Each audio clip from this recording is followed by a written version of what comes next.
7. A corda de salvação no céu.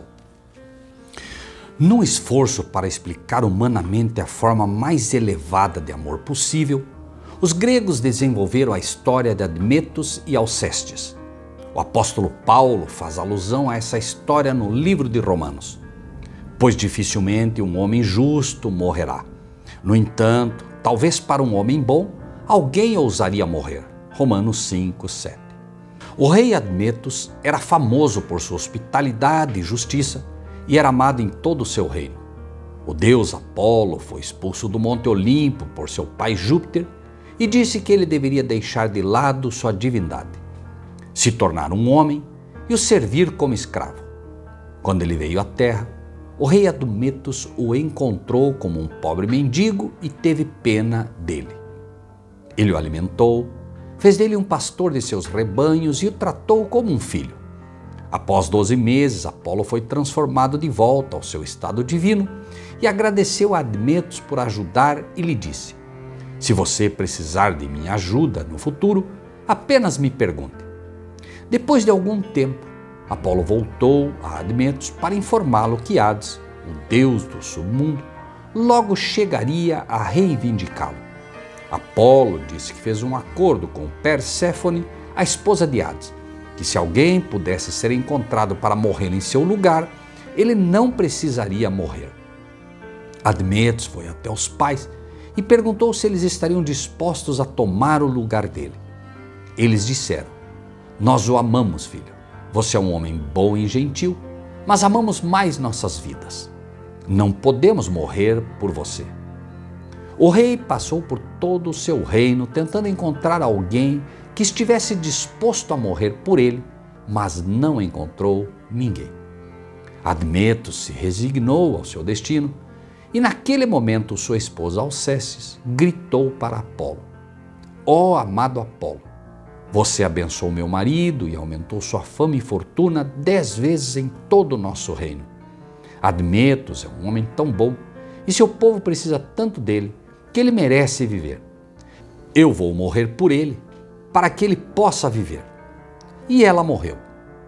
Toda a terra chorou pela boa esposa do bom rei, que era muito amado por seu povo e que havia morrido para que seu rei pudesse viver. Perséfone teve pena dela e disse que poderia mais uma vez viver como recompensa pela fidelidade que demonstrara ao marido. E foi assim que, à medida que Admetos e Alcestis envelheceram, Apolo também os recompensou por sua fidelidade, e quando a morte finalmente os alcançou na velhice, eles estavam prontos para ela. Isso, exclamaram os filósofos gregos, é a maior forma de amor que existe, que um homem dê a vida por seus amigos. Muitas pessoas conectam essa história às palavras de Jesus, onde ele disse: "Ninguém tem maior amor do que este, de dar alguém a vida pelos seus amigos." João 15, 13.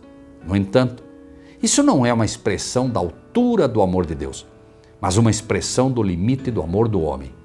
O apóstolo contrasta essa história humana dos limites do amor ao homem e nos diz: "Pois dificilmente um homem justo morrerá. No entanto, talvez para um homem bom, alguém ousaria morrer.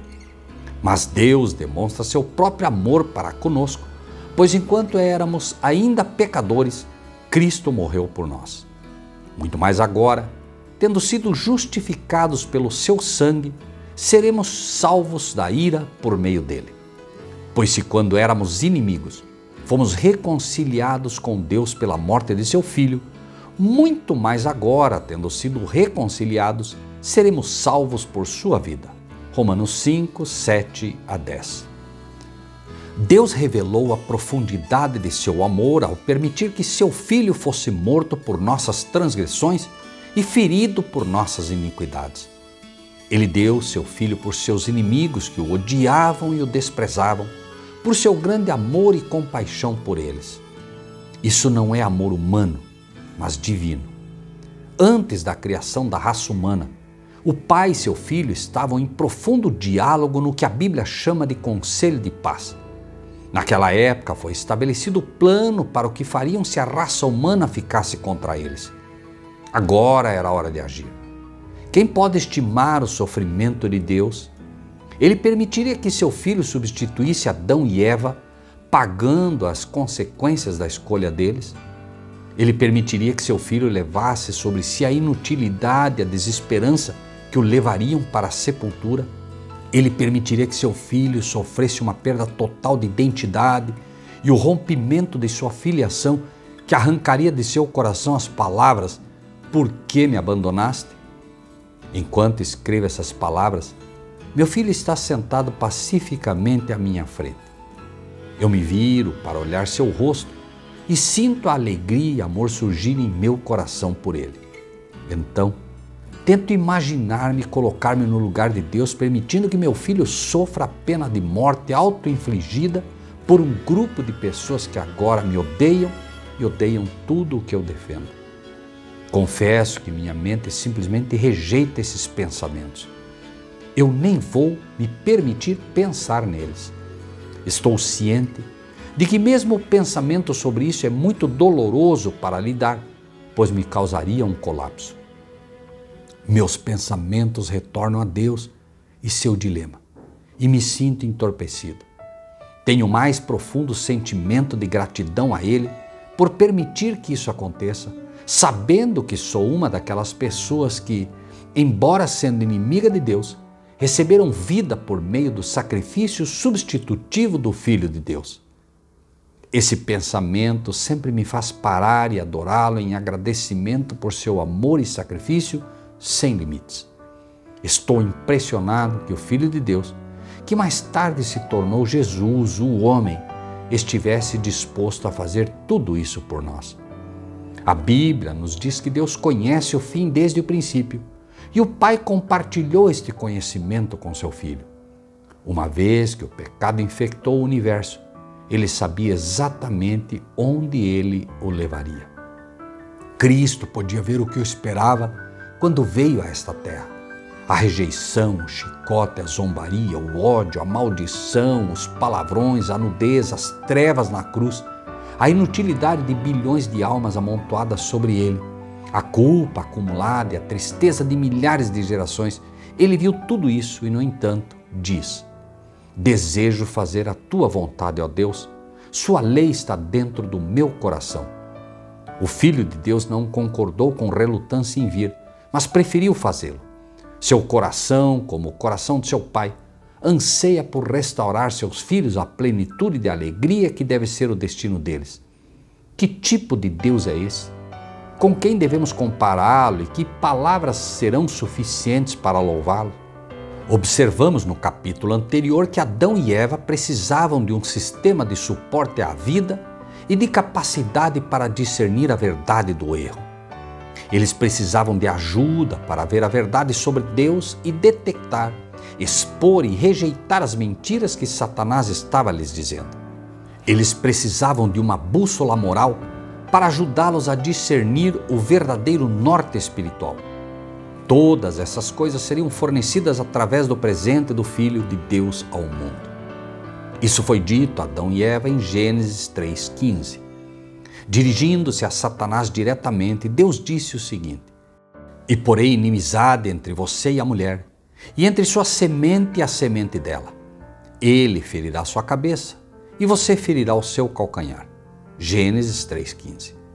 Este versículo é cheio de promessas e esperança. Deus disse que colocaria inimizade entre Satanás e a mulher. Quando Deus fala da mulher, está falando de tudo que dela sairá, ou seja, de toda a família humana. A palavra inimizade significa ódio ou inimigo. Deus colocaria algo no coração da família humana que odiasse o mal e desejasse o bem e a verdade. Há apenas uma razão pela qual Deus poderia fazer isso, e isso é porque seu Filho iria reconciliar a família humana através de sua vida e morte enquanto estivesse na terra. Isso é o que se sente por ódio existente entre a semente da mulher e a semente ou descendência de Satanás. Paulo, no livro de Romanos, refere-se a esse ódio ao mal como uma graça ou poder no seguinte verso: "Mas o dom não é como a transgressão, pois se muitos morreram pela transgressão de um homem, muito mais a graça de Deus e o dom que veio pela graça de um homem, Jesus Cristo, transbordaram para muitos. Romanos 5,15. A capacidade de escolher o que é certo vem diretamente dessa inimizade que Deus colocou em nossos corações através do dom de seu Filho. Esse mesmo dom também fornece o presente tão necessário da vida. Paulo também se refere a esse fato no mesmo capítulo de Romanos.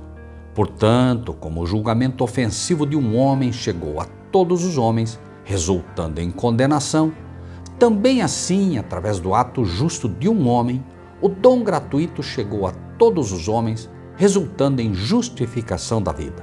Romanos 5,18. Esta é uma verdade incrível que pode trazer paz e alegria além da medida. O fato acima significa que cada respiração sua, acredite no Filho de Deus e no seu sacrifício ou não, vem diretamente de Cristo. É a vida dele que faz seu coração bater, faz você respirar e o mantém vivo. Todas as funções que chamamos de involuntárias de nossa parte são de fato voluntárias da parte de Deus. Ele é o coração da verdade que diz, para que eles procurem o Senhor na esperança de que possam tatear por Ele e encontrá-lo, embora Ele não esteja longe de cada um de nós, pois nele vivemos, nos movemos e existimos. Atos 17, 27 e 28. Deus não está longe de cada um de nós, porque somos sustentados pela vida de Jesus Cristo em virtude de sua mediação por nós através de sua morte na cruz. Se você se sente longe de Deus, a verdade é que Ele nunca está longe de você. Você precisa apenas sentir seu pulso para saber que Ele não abandonou você.